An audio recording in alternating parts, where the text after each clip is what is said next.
Welcome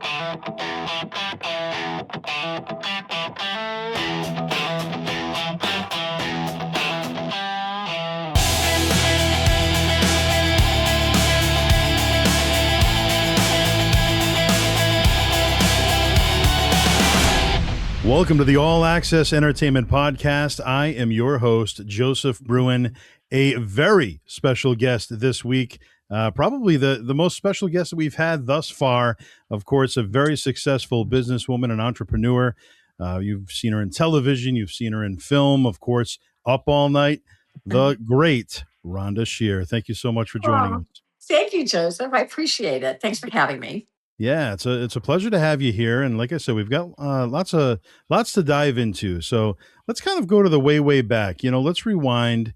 Okay. First memories growing up as a child or young adult. First memories of television or entertainment for you. Oh my. This is easy because I was a dancing school baby, so my mom made me in dancing school. So I definitely love the stage. I think either that's in you or it's not. It's not like mom pushed me. I really liked it. And one of the first memories, because I was a dancer and, as a teenager in New Orleans, I wanted to dance on a local dance show. It was kind of like the Dick Clark show back in the day. And it was called Yeah. Saturday Hop. And I auditioned for it, and I was one of the dancers that would dance on like kind of these go-go stages. I don't mean bad naughty girl stages. I mean, it was like the kids were dancing together on the floor, and then you were dancing above them.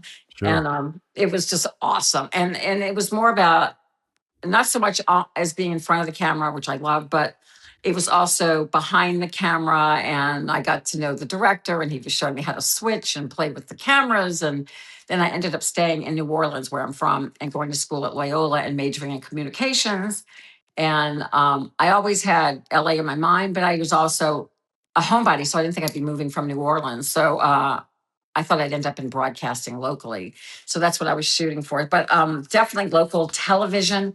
And then, I did some local, and they weren't local films. They were films that came through New Orleans where, I got like either a big extra role in it or a few lines. I actually got my SAG card in New Orleans on one film, and then did a couple of shows that came through New Orleans back then. So yeah, I definitely had a little taste of it. So it was in my head for sure.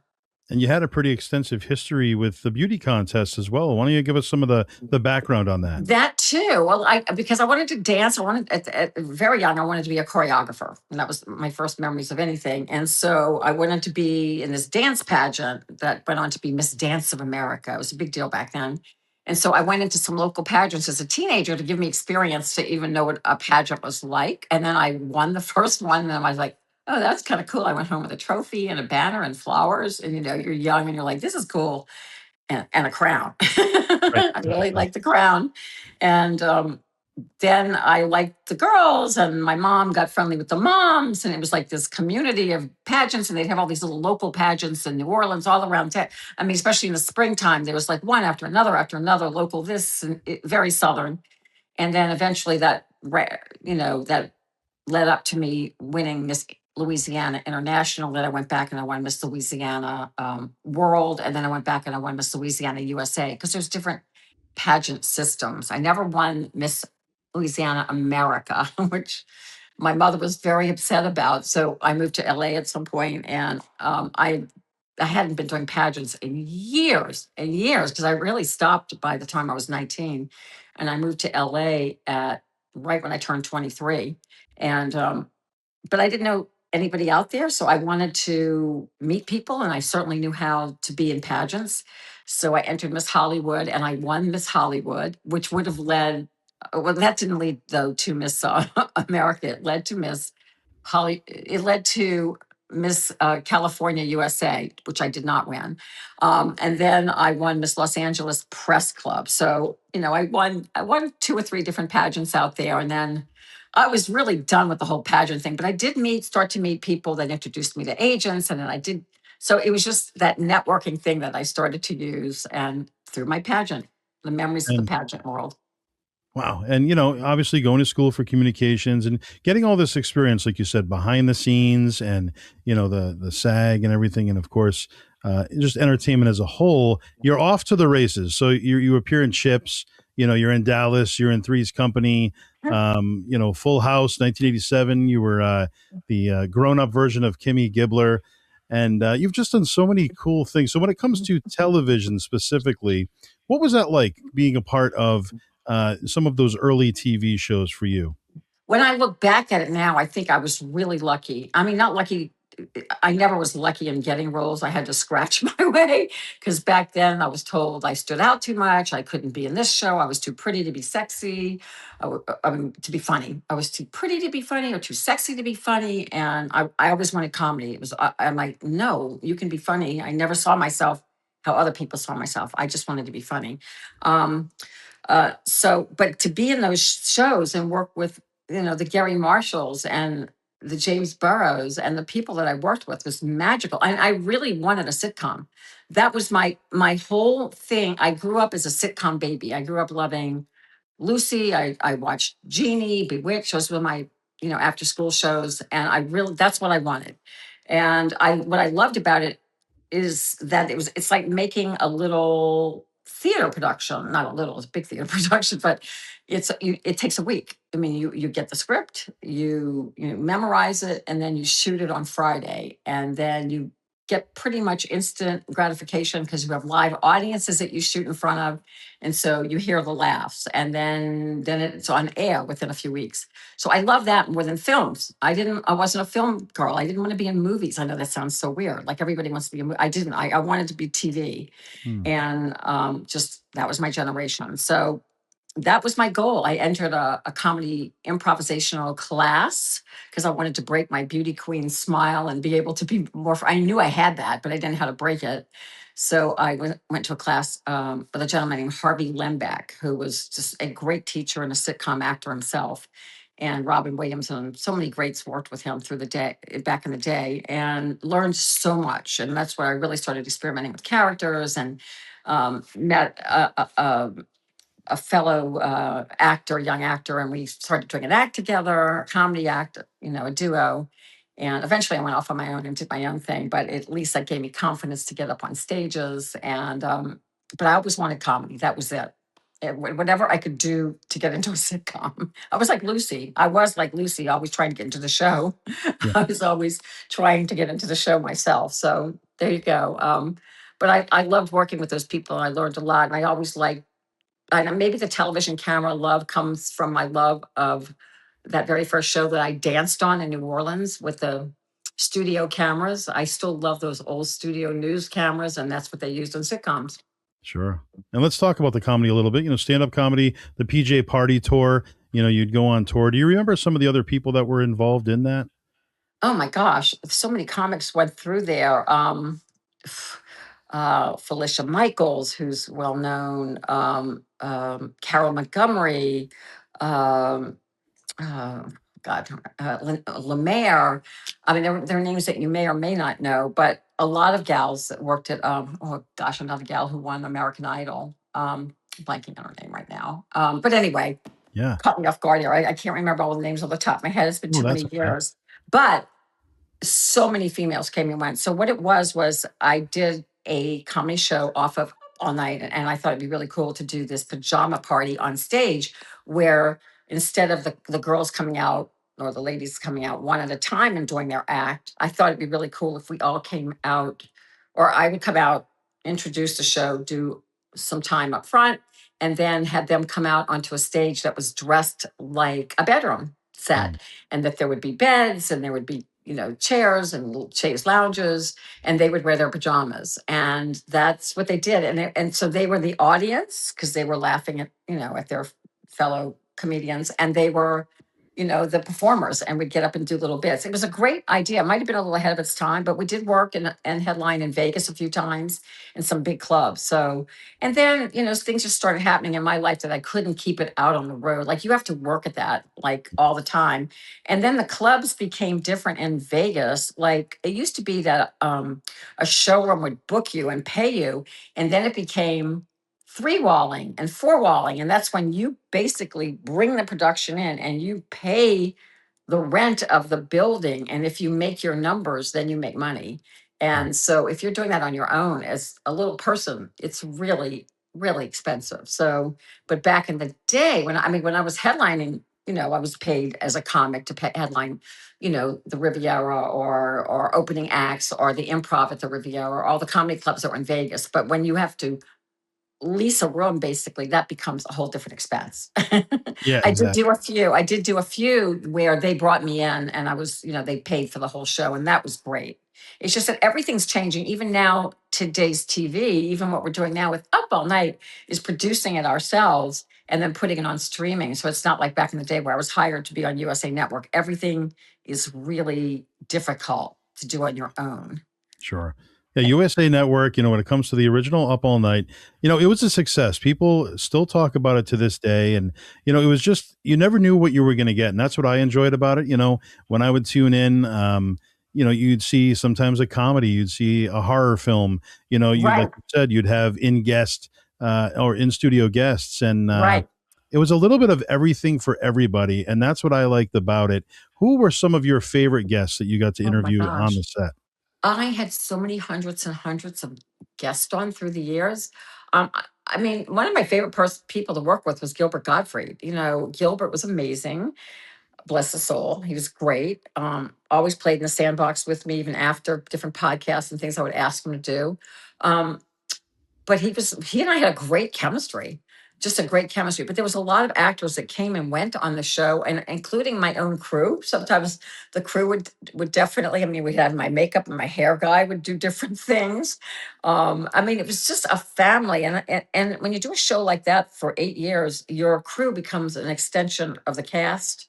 And they're part of it. It's like one big family, and that's the magic of it. Like everybody, I still stay in touch with it. Like 4 out of the 7 directors I had, and they're like, I was so happy to go to work. It was like so much fun. It was so experimental.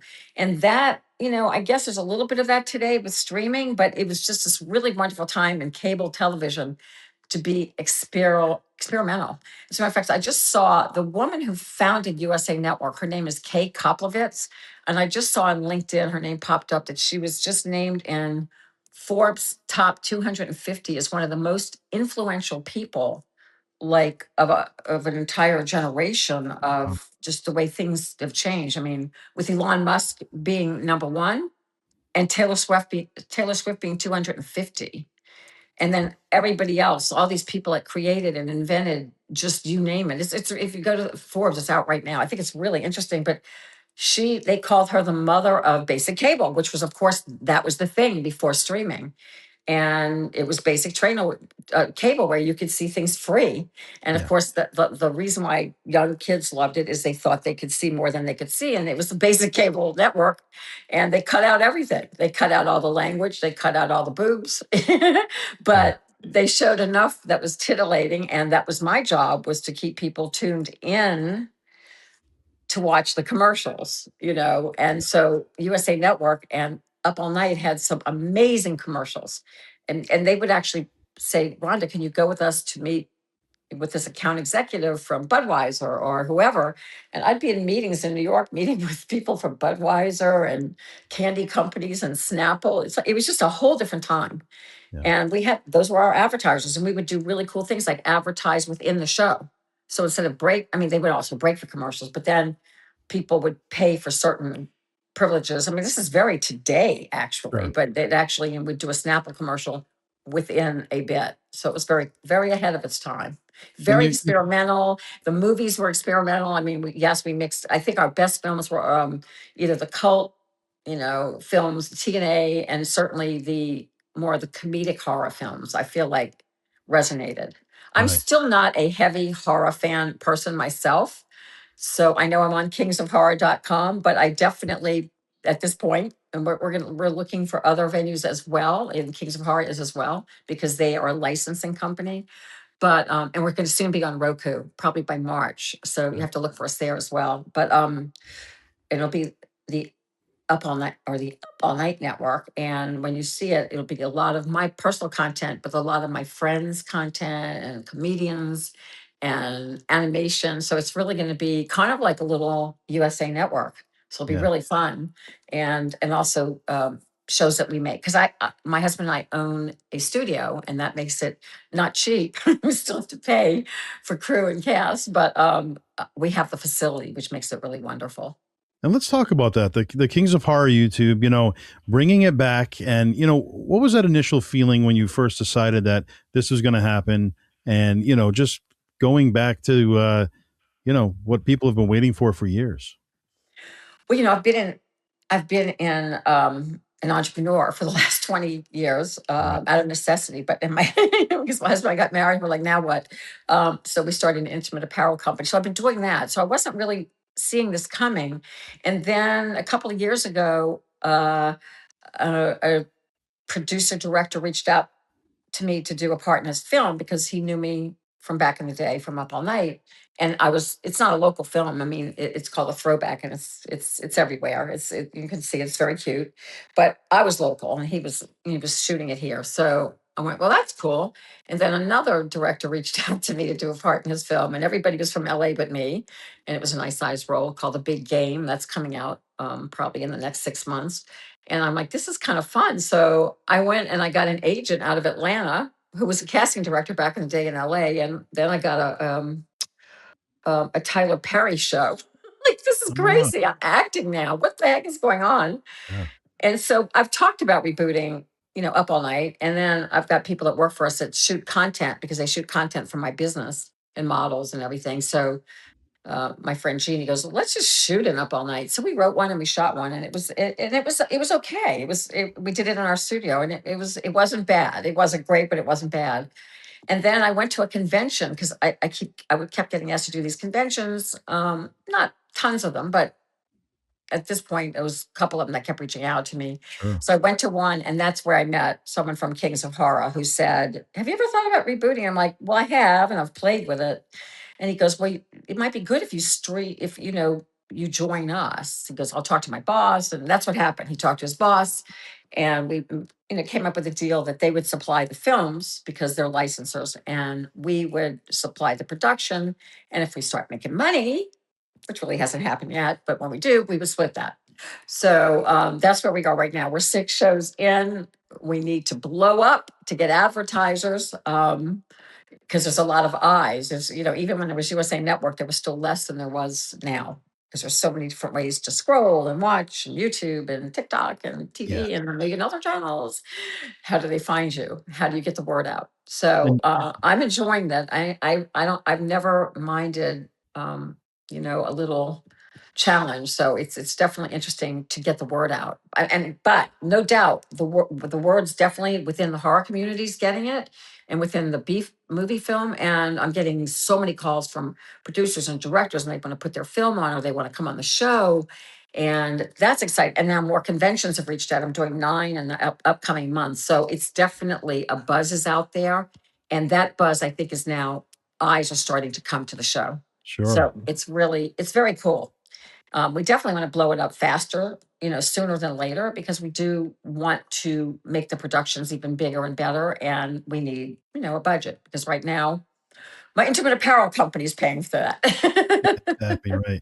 Well, it's going to snowball from there. I mean, like you said, it'll just keep getting bigger and better. And I look forward to seeing what's coming with that. And the fans are certainly excited about that. And you They recently are. had Nick Nemeth as well on there.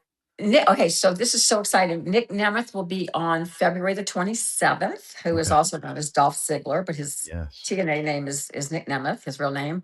And so will a gal named Jeannie Hollywood Besson, who started Glow, or started with the original Glow gals, the gorgeous ladies of wrestling. So I pitted those two against each other, and we actually got a real wrestling ring that we put in our studio, not only in our studio, but in the Rhonda bedroom in the studio. I'm talking about an 18 by 18 Wow. wrestling ring. And it was a challenge, and it was really wild. And they were great. Nick and Jeannie were amazing. And he's funny. And we pitted them against each other doing all these crazy, silly little games. And it's called Ronda Mania. And then my ring girls, and I mean, my round girls were Mel Heflin and Jessa Flux, who come from the horror movies. They were in for the Valentine show, so they stayed another day and they did that show. And we had a couple of other wrestlers in. Really good show. I'm really excited about it. But it's February the 27th on kingsofhorror.com, or you can go to YouTube and search Kings of Horror. We come on at 10 p.m. Eastern. And then you can just keep watching it, because, the thing that's cool about watching it when we premiere is that we all chat in the chat room live. So all of us are talking, the whole Oh, that's a great. lot of the crew, but the cast is all there as well. So that makes it, community watching, which is definitely newer to me and fun. I really enjoy that. And is there a guest that you haven't had yet that you've maybe always wanted and you're determined eventually, hopefully, to get them? Oh my gosh. Yeah, I mean, there's so many people. Supposedly JB Smoove, who I do not know, but he grew up with the show, and I'm friendly with a partner of his in business, a business partner, and he says that JB really wants to come on the show, and this other Miles Groves, he wants to come on the show too. So when they're in the Florida area, they will come on. So yeah, I totally want to get him on, and JB would be a yeah. perfect fit. But I think he would be great. And I think when he realizes that our studio is very real, and when walking into it, it's not like walking into a dinky studio. I mean, it's like you're in a real production facility. It feels Sure. very real. So he would be great. And I mean, and yeah, I'm reaching out and I'm getting the Linnea Quigleys and all the gals from back in the day on, and reaching out to a lot of people from the past. And yeah, and also, I mean, my gosh, there's a million people I want on. Yeah. And we just started, so we're only 6 shows in, and I'm really happy with who we've already had on. I mean, I really wanted Hollywood and Nick on early, and we got them by show 6, so that's pretty good.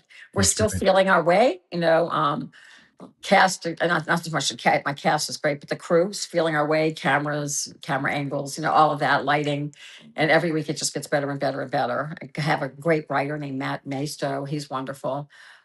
So yeah, it's exciting. And being a successful businesswoman, the entrepreneur side of things, what advice do you have for somebody that's maybe looking to start a business?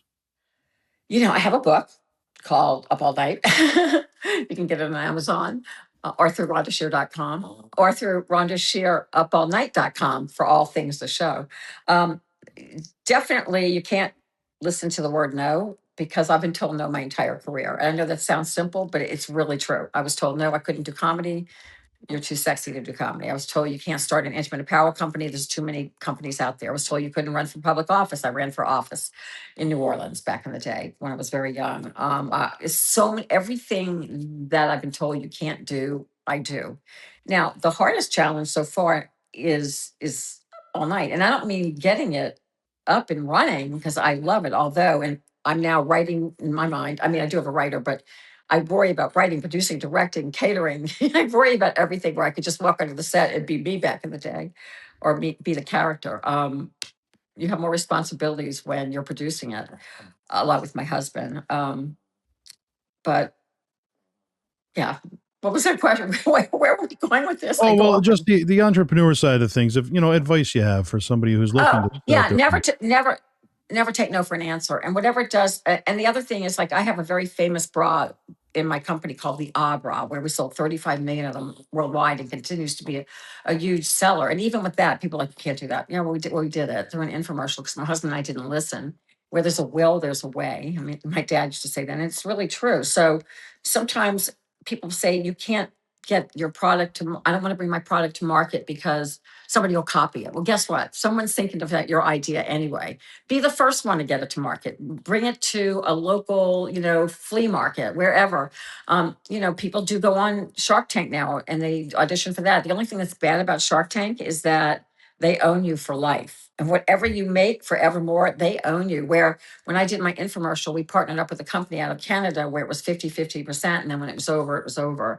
But oftentimes, if a deal sounds too good to be true, it is too good to be true. So my thing is, if you just really need the financing, and you there's no other way, then yeah, then if you can get on a Shark Tank and you've created something, go do it.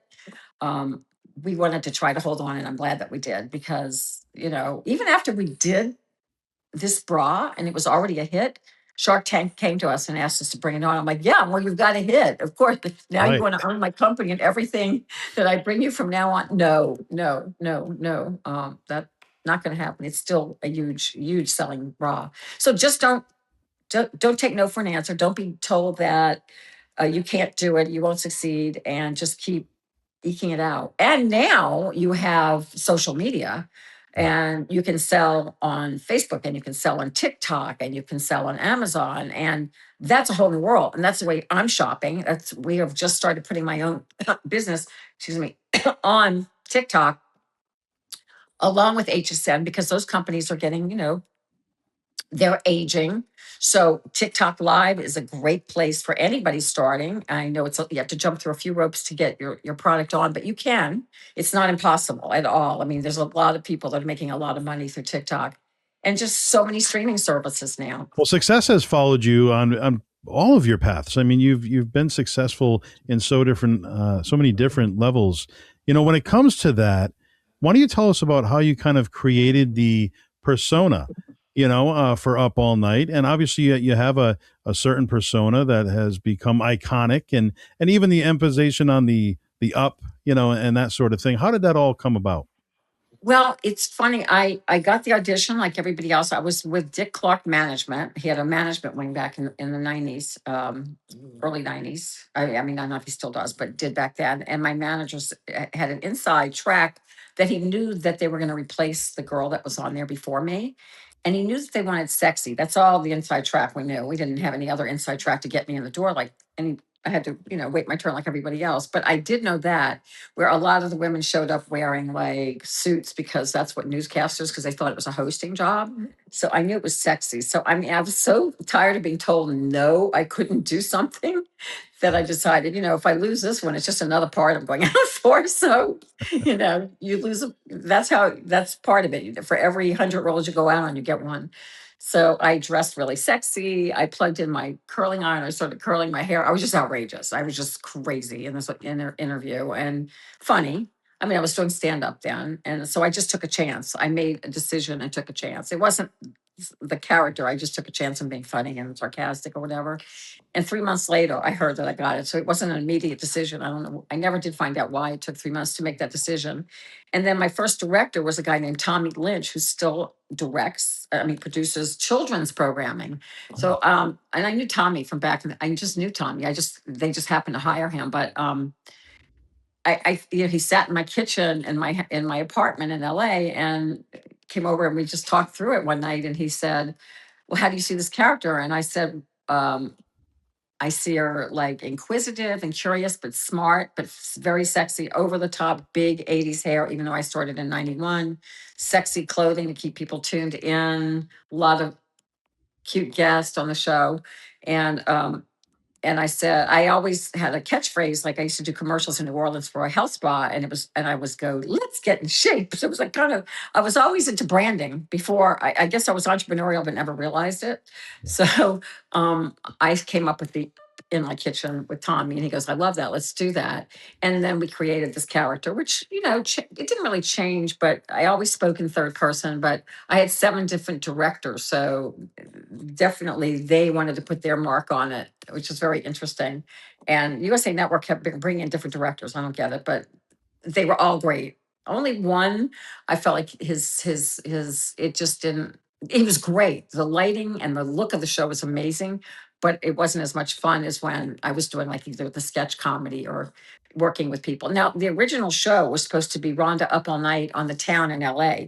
So I would start in my bedroom and then take you out to places. And that just became very old, finding locations, working only at night. It was exhausting for crew and everything. Right. So then we started doing what would seem like nighttime shows in the bedroom. And I loved the studios. I loved both. I liked the combination because it never got boring of going Sure. out and shooting openings and premieres and music things and you name it, pool halls. I mean, we shot, you name it, we shot there. Yeah.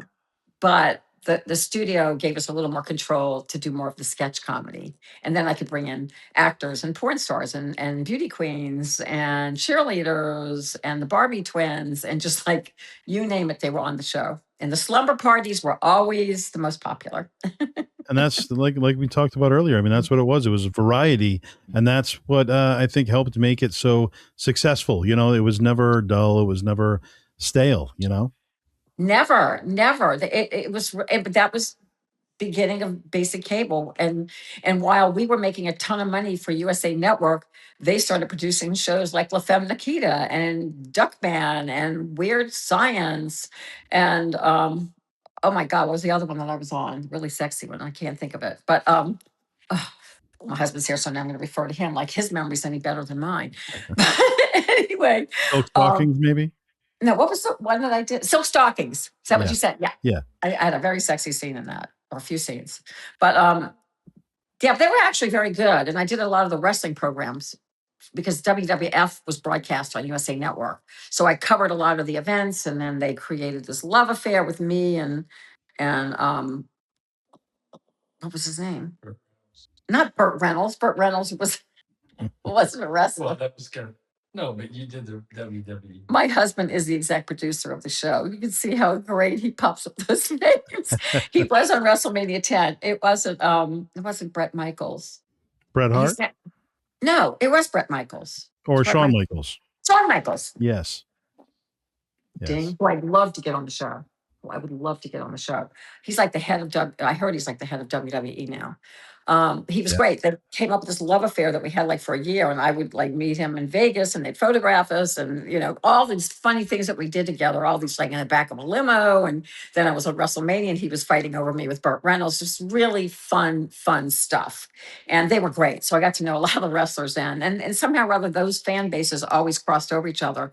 The horror fan, the up all night fan, and wrestling fans, because it's just bigger than life stuff. It really is. And it is. And I think, it's like Saturday Night Live, which I loved back in the day, just isn't funny to me. They're so political. It's like, okay, a couple of political sketches. Can we move on, please? I don't care what side you're on. It's just boring.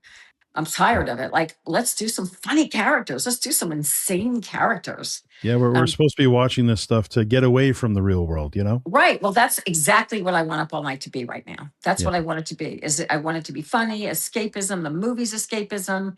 If you see a little, I'm not going to, yes, I'll be cute and sassy for my age. I'm not trying to be the age I was then. I will surround myself with young actors, let them be the sexy, cute ones. They don't mind it. They're young actors, but not to, put them anything but on pedestals, my young ladies. I want them Yeah. looking beautiful and them feeling comfortable and never putting them in any situations that is a young actress they wouldn't want to be in. That's not who I am at all. I mean, I'm in the intimate apparel business. I want to lift women up. But they're adorable and they're sexy and they're young and they don't mind being in swimsuits. They like it. So I'm like, you want to be one of my ring girls. They love it. But everybody is playing in the sandbox well, and I'm getting in like people like John Brennan, who came from TLDI, and he's great, and he's getting to experiment more than he's ever done. And he and I do a couple of characters that really work really well together. So I love, being able to bring in all these actors. It's just my second childhood. It's so much fun between the acting and this, and then I'm doing a podcast for a streaming company called Bloodstream.com, and it's newer. It's a movie channel as well. Oh. They're already monetized. So if a movie is up on there and people click it, well, if they click it without, you can watch it free with ads. But if you want to see no advertising, then you pay for that. So if you click it without ads, then the filmmaker's going to get paid. So they wanted me to do a podcast. So I just shot my first 3 yesterday, and it's called Rhonda Shear Up All Night Between the Sheets. And so still doing my pajama party thing. I've never gotten that out of my system. So I'm shooting it from my bed, from the Up All Night set. And then I asked everybody who's coming on to I had 3 different filmmakers on yesterday. I asked them to wear their pajamas and get in their bed if they would, and they did. Or I said on the couch. That's why I still have my blankie from yesterday. It is an Up All Night blankie here, by the way, that you can get on RhondaShearUpAllNight.com. Oh, very nice. But anyway, it was really fun, and they had more fun doing that, and you could just see being in that instead of just. I love what you're doing, but it just puts people in a different place. You're in your bedroom or you're in your couch with your doggies. It's Sure. just kind of fun. And it goes with who I am. I'm not nearly as organized as you. I just kind of like I delve in a little bit, but I let them. I'm really non-compliant. I love interviewing people, but I'm definitely I do a little homework and that's it. Yeah, I enjoyed your interviews, and let's touch on the wrestling a little bit again. One of your early uh, events there was 1992. It was the LA Sports Arena, and Oh, that's where I think you first met Shawn Michaels, but you interviewed Shawn Michaels with Sensational Sherry. You oh also wow. interviewed Earthquake, Razor Ramon, the Beverly Brothers, I the remember Macho that. Man, Randy Savage, and Ugh. Papa Shango. Any memories specifically? I Working with remember them? all of those people, and I know we did them on different shows because I did a few of them. And what I remembered that I loved about them is that they were very funny, and yes, they had their characters. And when they were in those characters, they were in those characters, much like when Rhonda Up All Night was in that character, which was a little bit higher and a little bit ditzier than what I'm doing right now. I mean, I'm just naturally ditzy. Um, but I could pop into it and they could too. And so they were very improvisational and I love that. And they were very playful, but they were very focused too. And just working behind the scenes with them, I got, they do their carny talk and they're much from the circus background. And I just loved their whole world because it reminded me a lot of the improv world. Yeah. And they were willing to play and they got PR. They understood that getting their name around, that synergy was really good. And they were just always wonderful. So And they they were treated very me like welcoming. very welcoming, Good. very welcoming. And I love Randy Savage. And, I moved to Tampa. We're Tampa. We live in Tampa. Our studio's in St. Petersburg. Our business is in St. Pete. And I was hoping to run into him or see him. I wasn't even doing anything with the show, but I was hoping that I'd run into Randy. And I never did. And then he passed away. It was so Yeah. sad. He Such a was so nice sad. guy. Such a nice guy. And I never met Hulk Hogan. He's like, I never met Hulk. Yeah. So I like meeting these new guys. So with Nick Nemeth, how that came about was really interesting too. Yeah. Is that Nick and I started? I don't know how, but an Instagram conversation. I'm sure I was insta messaging him because in the back of my mind I was casting him.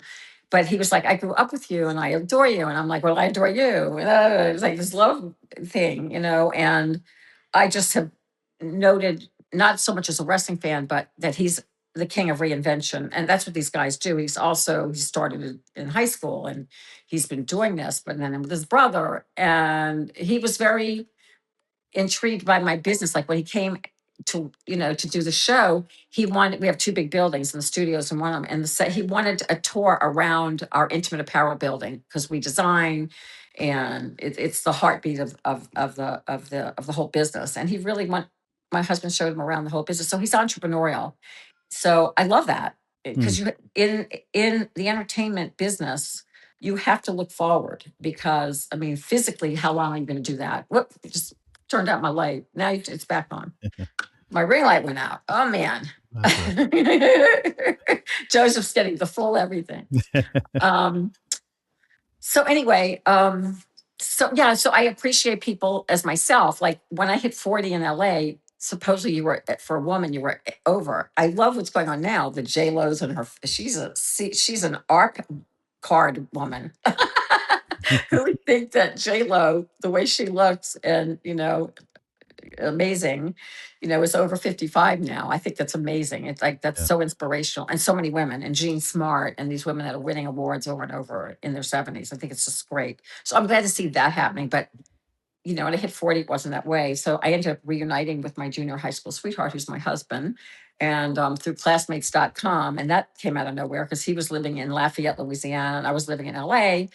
And he reached out to me and I just wanted to mess with him because he broke my heart as a kid. And we got together. And then 15 days later, we eloped. And I don't know where that came from to this day. Wow. But we started this business and the intimate apparel business. And it's been a great journey of this and experimenting along the way. And he's very entrepreneurial. So we've won Ernst and Young Entrepreneur of the Year. I mean, that's been really cool to then pivot from comedy and stand up acting to being an entrepreneur and then back to acting and then now branding it and now kind of turning it around, not only Up All Night, but now we're starting to sell our own product, the Rhonda Shear Intimate brand, on TikTok. Sure, absolutely. and Amazon, because that's where retail is going now. It's everybody shopping on their phone. So we have to keep growing with that industry as well as everything else. So it's a very, I didn't expect, people are like, did you expect this? No, I didn't expect to be doing such creative things at this age. And I love it. Like it's making me so happy because I go out to lunch with the girl. I'd rather, my husband and I go out to dinner every night. We go out, if we can, we go out to dinner or we eat out twice a day. We used to cook like crazy. We're from New Orleans, but after COVID, we were bored with it. So we go out a lot. That's our big deal. We go out with friends, but we're not like, both of us like working. Yeah. We like the freedom of downtime, but we also like the freedom. I mean, we also like working, and we also got married later in life in our 40s. So we like, we didn't build up this whole, I don't know what you want to call it, money pot. I think that sounds like a stripper, but but we're still we enjoy. I should say we enjoy a certain lifestyle, Yeah. and because we started later in life, yes, we've done very well. I'm very proud of where we are, but we also went down to ground zero when we both met each other and started over completely and built this business from below zero up. Both of us, losing up all night, just taking it off the air, him coming, having to shut down a business that he had and then starting over from scratch. And it was great though. It was really an experience because then me learning business, him learning the entertainment. He's producing up all night right now, but he thinks that Burt Reynolds was a wrestler. No, he's kidding. No, he came into the conversation late. So. Yeah, that's fine. With it. We know that. I'm kidding with you. He was a big part of that, though, that big show. And, you were He also was. part of two other movies that we didn't talk about, Spaceballs, and you were there for Return to Frogtown towards the end of 1992. Any memories from those two?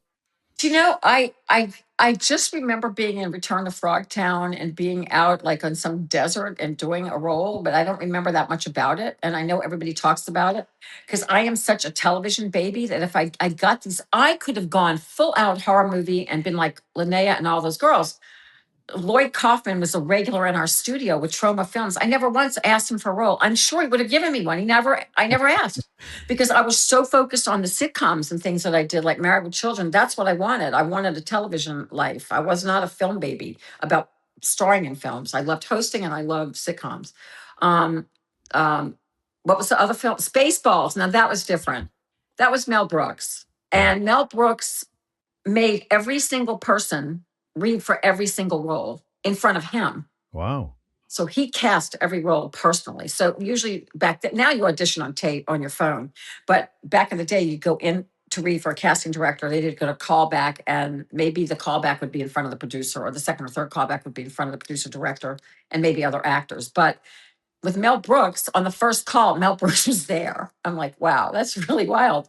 And so, I mean, I actually suggested some stand-up comic friends of mine, some males, and he auditioned some of those guys, literally every line. So I auditioned for the waitress role in the diner scene, but at the time I was a brunette, and this is long before All Night, and he said, "Oh, you're not a blonde," and I go, "Well, I can wear a wig," which I could have. And I did many times before I became a blonde. And he goes, "No, I'm going to come up with something else for you. I'm going to they'll call you and you'll come to the set and I'll come up with lines for you there." And that's what he did. And I mean, it was one line, and people have come up to me at shows and all over knowing me from Spaceballs because it becomes such a cult phenomenon. And I really tried to weasel into the second one.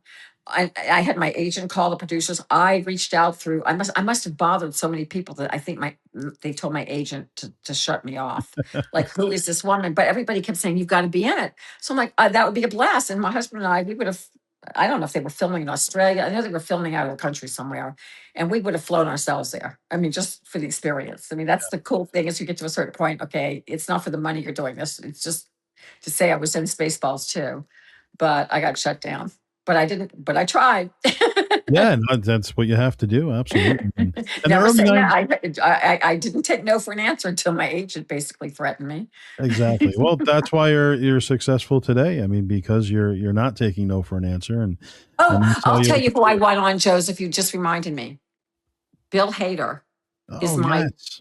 and I'll tell you why. I did not know this, but Bill Hader has credited me, not Gilbert, with why he got into show business. You can Google it, it will come up.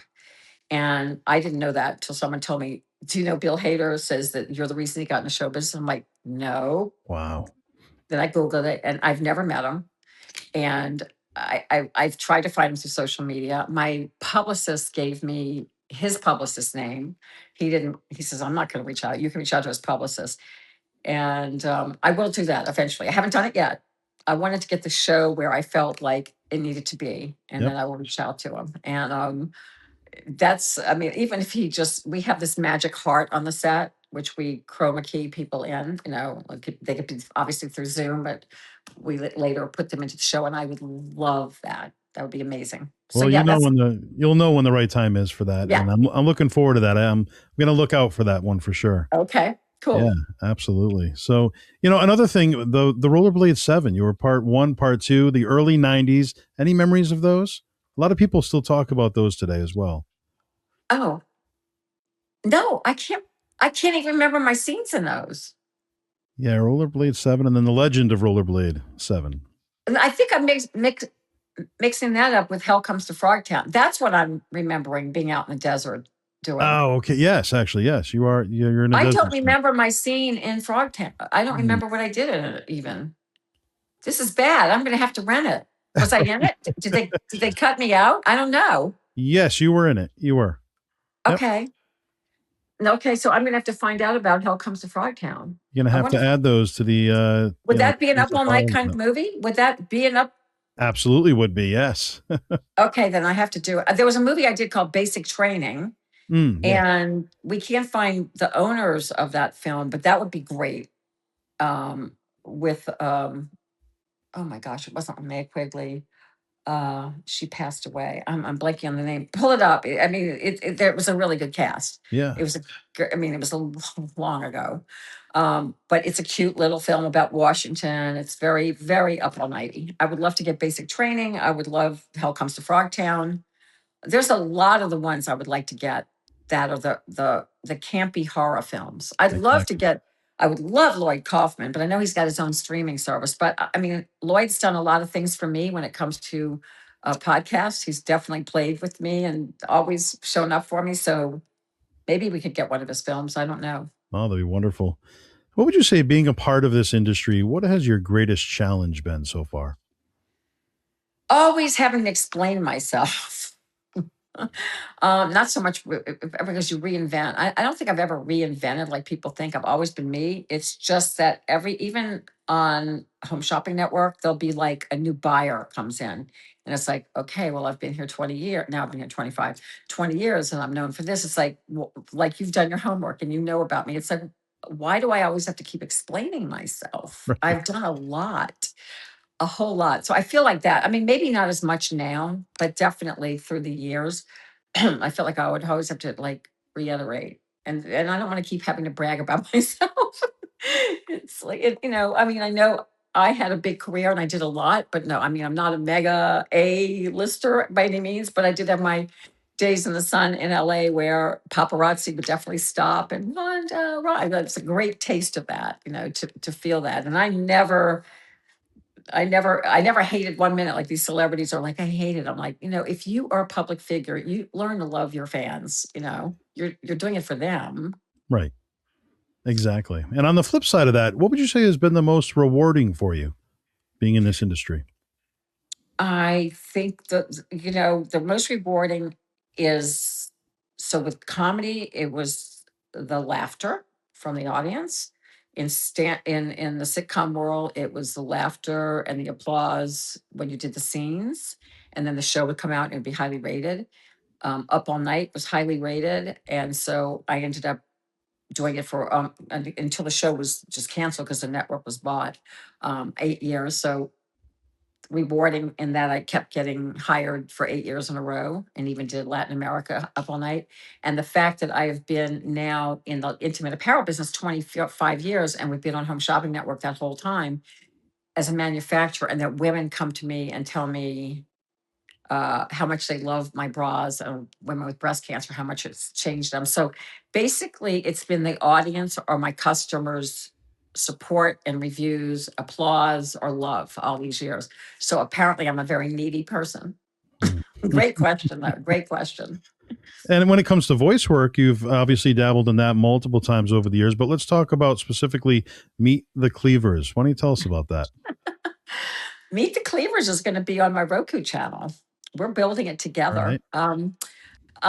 They're great. They're Sam Cornett and Dan. They're really they're like me. They're guys that have done other things, that have really had a love for animation. And when I first got on to King of Horrors, they came immediately to me. They're like, "Will you do a voice for our Christmas show?" And I'm like, "Sure." I've done a lot of voiceovers through the years, so different things. Even on, I don't know if I did. I've done cartoons though, here and there. A lot of voiceover stuff, commercials. But anyway, so I'm like, of course. I said, but then you have to write me as a regular, Right. which I Exactly. have not done yet. And they said they would, Uh-huh. but I think they will. And again, they're going to be bringing their show to Roku, which I'm very excited about. It was great. I mean, I did it on the phone. No, actually, I actually did it on my camera. I mean, not on my camera, my director's camera microphone. So I didn't do it on the phone. I've done a couple of other voiceovers on the phone. I don't think it sounds as rich, so I like to do it professionally. But I Yeah. love doing those kind of things, or even dubbing lines. I love going back in and doing voiceovers. The one thing I have not done is a voiceover for my own book. I've never made it into an audiobook, and I need to do it. And Oh, yeah, you got to do that. I know I've just been really lazy because I don't know if it's lazy or just busy. Well, Because it I takes don't think it's lazy. I think it's definitely busy. You've got a lot of things going on, you know? Well, we didn't have it. Now we have a place to do it. We have the studio. We have the sound room, so we can actually record it, without the doggies. We actually tried to record it. We had another home. We moved in the last year. We had another home, and we tried to record it in a space, and that was a large home, and it would have been quiet, but all of a sudden the dogs would bark, and we're like, maybe we'll just record it with the dogs. We actually went for that for a while, and then we Yeah. went, I don't know. I think that could be really irritating to people who don't necessarily like animals. So now I think it's on our list again. It really is on the list. So we Right. definitely have the place to do it. And why don't we talk about meeting the fans? You said you've done some conventions, and obviously you've got a bunch more booked. What's it like meeting the fans one on one? It's really great. They're so loving, and once, and I've seen other people, and I know a lot of people there, and they're there because they're paying their bills by being at these conventions. But you got to really like doing it. I mean, you're meeting a lot of people from all walks of life, and they're if they're spending money on a picture, they're spending hard earned money, and I appreciate that. And I'll do photo selfies with them all the time without charging for that. I mean, they've driven far. I've had people drive across really far, halfway across the country, and I'm like, wow, that's really awesome. It's like I grew up with you. I had to meet with you, and so I respect that, and so it's really nice. And my husband, who came to the first one, FrankenCon, with me last year, he really, he's been to a lot of things, a lot of shows and conventions, but this was different. And he was really surprised that the people were from all walks of life. So you would think it's just a hardcore core, you know, people who grew up with the films, but it's grandfathers, it's doctors, it's lawyers who took it on later on in life or got into it through a grandchild or through a son. And so all kinds of people, just literally. And that's what makes it really interesting. You meet just and it's actually really great for networking for Yeah. either filmmakers or writers or cast. And then so we're shooting content at all of these. I mean, one of my producers wanted me to shoot the show from there. And I'm like, I don't want to do that because it's too hard to throw to the film and talk about the film. I want to be able to be very present when I'm there. I want to shoot content and we can show it within the show or we can show it on Roku, but I don't want to shoot whole shows there. Yeah. I think Y- I love interviewing the people, but I just don't want to feel like I have that obligation to do the show because if I end up, a lot of people are visiting my table, I don't want to take that time away shooting the show. Right. And of course, you mentioned Gilbert Gottfried, the late Gilbert. When it comes to Gilbert, he was always on. He was always in character. What was he like behind the scenes? He was very different. He was very quiet. He was definitely could be very blue. I used to love to bring him there. He was very cheap. He'd always borrow. Back then, it was before cell phones. He was always borrowing 25 cents from him to make cell phone calls to his agent. Um, and I was also his swag pimp. Like we would go to when we were we'd be at Universal Studios. He'd say, "God, I really want a Universal Studios jacket," and I'd be the one to go ask. I mean, he's Gilbert Godfrey, but I'd end up asking, and we'd get jackets and swag and bags and all kinds of toys. He loved all that stuff. He loved the toys, but a great guy. I mean, a really big heart, a great guy. I'm glad that he married and had kids and has two beautiful kids, and his wife is lovely. So I'm glad, because when I knew him, he lived at home with his mom. He was very different back then, but brilliant comedian, and his brain works so fast. To see him work in the clubs just blew me away. Yeah. But I did his podcast with him, one of his early ones, and if you find it, it's probably on Rhonda Shear TV on YouTube. I also have my own channel. I don't push it as much. I should, but I do have Rhonda Shear TV, and I actually have a show that runs every Thursday night called Rhonda Shear Social Hour that runs every Thursday night at 9 p.m. Eastern. And it's a little bit of this and that. We've kept it going since COVID, since early COVID. But you can find that episode there or go to his podcast, and he is dirty and funny, and I push him down that road. And it's got to be one of the dirtiest episodes. Do you still have all of that content for all the original shows? I am the only one who does. USA Network destroyed all of it for the tape stock. Oh my gosh. They destroyed all of Gilbert Gottfried's for the tape stock. That hurts me more than anything, because his director was great. He did some really out there things. And he probably, unless a few directors kept the few pieces, like I have a director, they have a few shows, or fans have a few shows. I don't know anyone other than me that has the entire library of my work, except I'm missing a few shows, but not many. It's pretty amazing. What would you say is the best piece of advice that you've received so far? I used it earlier in your show. If it sounds too good to be true, then it probably is too good to be true. Right. And it's true. And my husband and I have come across that, where, in the early days when we didn't have any funding or banking for our business, and we went to a friend and we're like, we need to do this or that. And he's like, well, if I loan you money, then I'll own your inventory, and you don't want that. And we're like, no, we really don't want you to own the inventory. I'll have that over your head. And so if someone comes to you, which we had through the years, or in the early years, come to you and they're like, I'll give you this money, and then they're going to own your company, and they're going to dictate how you do it. So it will never be yours. And then he came up with the line, if it sounds too good, then it's probably too good. And it's true. And he was a huge businessman. So we clawed our way until the bank came after us years ago, after that infomercial. And we do that now. I mean, my husband and I kid, because we've never been children of luck. Like, luck for us has always been hard work. I'm lucky to have these dogs that I have. That's luck, that I have the best doggies on the planet. She's my old lady. She's So 17. Yeah, she's 17. 17? That's great. Wow. She's 17. I got 8. They're all of different ages, lined up to my husband, who's on the couch as well. It's fantastic.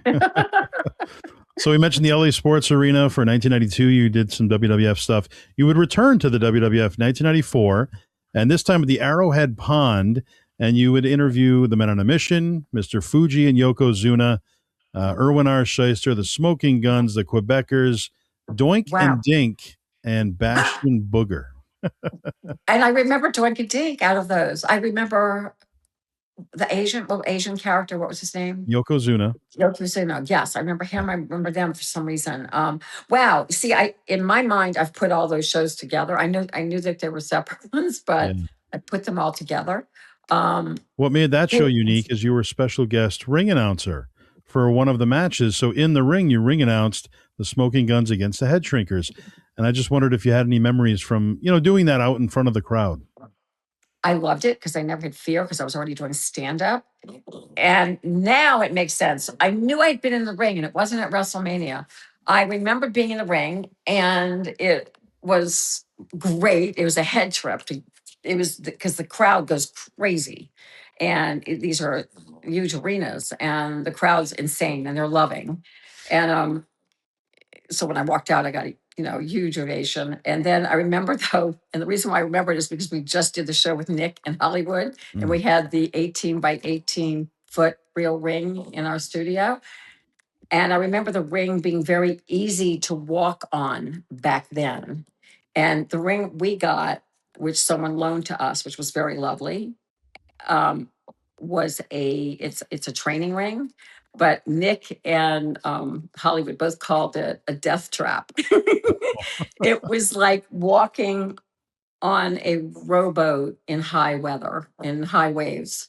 It was like really bad. And I said to them, I said, I've been in the ring. I forgot it was then. I said, I've been in a ring before and I don't remember it feeling like this. And they go, it doesn't feel like this. Because I had heels on. I didn't wear high heels when we did Up All Night. And I had to really steady myself. So that's what I remember about it as the incredible ovation. I do remember Doink and Dink. They were great. And I do remember that the ring was fun and that the crowd was great. I mean, if you're a stand-up comic and people are applauding for you, it's a fabulous thing. Absolutely. And being a strong businesswoman, if you had to put together a Mount Rushmore of 4 of your top, strong women that inspire you, who would that be? Any era? One would be that woman that I was talking about, that Kay Koplovitz. Yep. She was just amazing. I mean, she, putting together basic cable before anybody did, and being a woman and a trailblazer back in the day. The other would be Joan Rivers, who I absolutely, I mean, she helped me. I did her show. She was incredible. I absolutely loved her. And she was a trailblazer as well, making it in a man's world. My mom, for sure, major in my life, was always pushing me forward and never, wanted me to follow my dreams. And again, it was also a very much a man's world back then. And who else? I think just someone I don't know who I look up to very much. I don't know her and I've never met her. Is Martha Stewart. I think she's really fascinating. She's like someone I'd love to have dinner with. I think she'd like me because she was just, another one to try to get I on was the going to show. say maybe right? a future guest. Yeah. Yeah, she's really cool. I mean, she's done so much, and the fact that she just posed for Sports Illustrated, I don't know what, in her 70s, 80. I'm not sure what age she was when she did that, but she looks amazing and she's feminine. And all these women had a femininity about them. Even Joan Rivers loved her looks without being like, I have to look like a man and act like a man to get ahead. Like they were strong women, but they still used their feminine wiles. And I love that. And my mother was like that too. So yeah, I mean, there's many more, but there's definitely, those are the top 4. 3 that I knew and loved. And then one, I mean, Kate Koplovitz changed my life. She was the ultimate person that hired me for Up All Night. So Wow. Yeah. I just wrote her yesterday. So it's a very cool lady. And then we also had one. I've met a lot of strong women. I can tell you where. I mean, a lot of strong women that are comics that are still out there that I wouldn't call them like, in the top, but that they're amazing because they're still doing stand-up in a very much still a man's world, more lenient now. And a lot of women through my years on Home Shopping Network, women that in the fashion industry that totally made it in an all man's world. Like women like from back in the 60s and 70s, that's, I mean, older women that have even retired since when I started there. But that blows me away. It's like, wow, how did you ever do the fashion industry in an all male world? So I think it's like women who trailblazed through a male course. Absolutely. And we also have one fan question here. So Okay.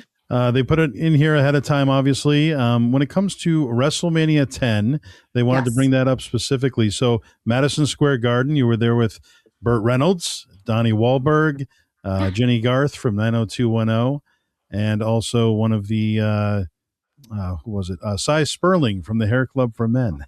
Oh, wow. That's funny. I forgot about that. He was there as well. They also had a Bill Clinton impersonator, and but it was a huge event. Madison Square Garden sold out. Do you have any memories of just kind of going through the day, early in the day? You get there. What was it like for you meeting Vince McMahon, meeting all the wrestlers, Burt Reynolds, the whole nine? Well, I had met Vince before that, but and he was great. The wrestlers were great behind, I remember being behind backstage with them and waiting, and that was great. And then rehearsing the little sketches or one or two that I did with Burt Reynolds. That was very cool with Sean. Um, and then Madison Square Garden is a head trip. Like when I walked out in my pink rubber dress and the crowd exploded. It was a head trip. I mean, it's New York, it's WrestleMania. I realized how big it was, even though, I got more into wrestling because of them being on USA Network. Uh, it was exciting. And I mean, you could definitely feel that excitement. I mean, it's huge. And everybody backstage is excited. Everybody's excited. This crowd is just, I was ready to wrestle. But everybody was up for it. The thing that happened after is what I remember the most is that one of the magazines, I was always in the Inquirer, the Globe. It was all these different rag magazines back then. And some of them are probably gone, but Inquirer's still around. It wasn't the Inquirer, it was another one. Came out with this whole article with Rhonda Shear breaks up um, Lonnie Anderson and Burt Reynolds. Burt Reynolds. And Burt and I were friends. I mean, not great friends, but every now and then I get a call from him. He'd do voice impressions. Don't ask me. He was very funny. And I mean, we were friends. I mean, friendly. I could call him. He could call me. But anyway, I never went out with him. Never went out with him. And first of all, I think they were either divorced or breaking up or whatever. But he came out with this whole thing, and that there was pictures of us backstage, that we were caught backstage doing the nasty.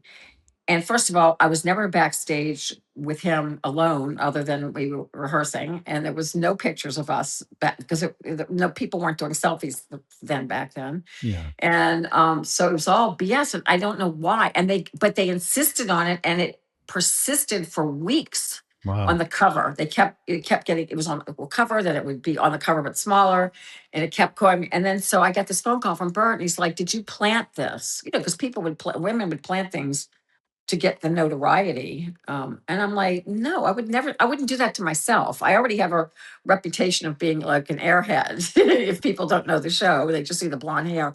I would never do that to me or my character. And I certainly wouldn't do it to you.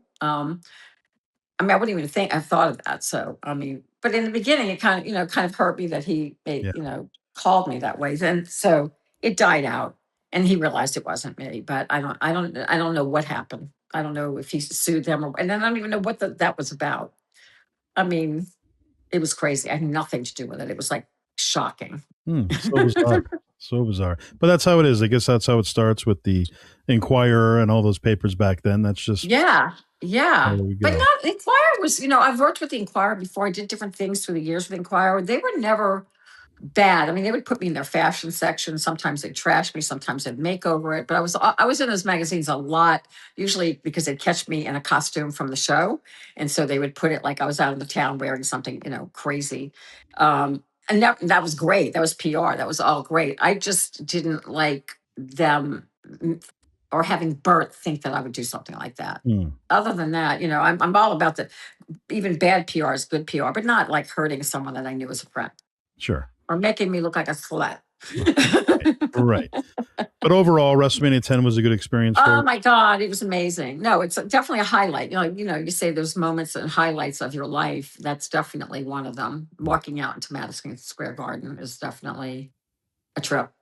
And in closing, obviously you're busier than ever now, but fast forward many years from now, looking back at your entire career as a whole, what do you want your legacy to be? How do you want to be remembered? funny and nice, and a good wife. He's sleeping, so we can take that out. Funny and nice and giving. Yeah. No, as a decent person. I mean, I really truly, I love giving to people. I love helping young actors, and it that gives me a lot. So I think I'm a a person pleaser, and sometimes it bites you in the ass. Sometimes even with family, you can't always. It is what it is. There's jealousy that happens in life too, but in general, that's what and I'd love to be remembered for being funny. I don't know if I get that as much Yeah. as the other, but that's okay. Maybe this is the second round. I'll realize, wow, she really was funny back then. Absolutely. Yes. Well, I encourage all the fans to, and I know I'll be tuning in, Kings of Horror, YouTube. Definitely see all the new episodes that you got coming out. We're really looking forward to see what you have in store. And for all the fans to visit rhondashear.com, of course, and rhondashearupallnight.com for the merchandise end of things. So, Rhonda, thank you so much for being here. Thank It's been a you. pleasure. Thank you, Joseph. I really enjoyed it. Great questions. Really wonderful. I appreciate it. Oh, thank you so Thanks so much. much. For Rhonda Shear, for the lovely Rhonda Shear, I am Joseph Bruen, and this has been the All Access Entertainment Podcast. Don't forget to like and subscribe. Leave your comments. Love to hear from you, the fans, what you thought of this episode, and we will see you all next time.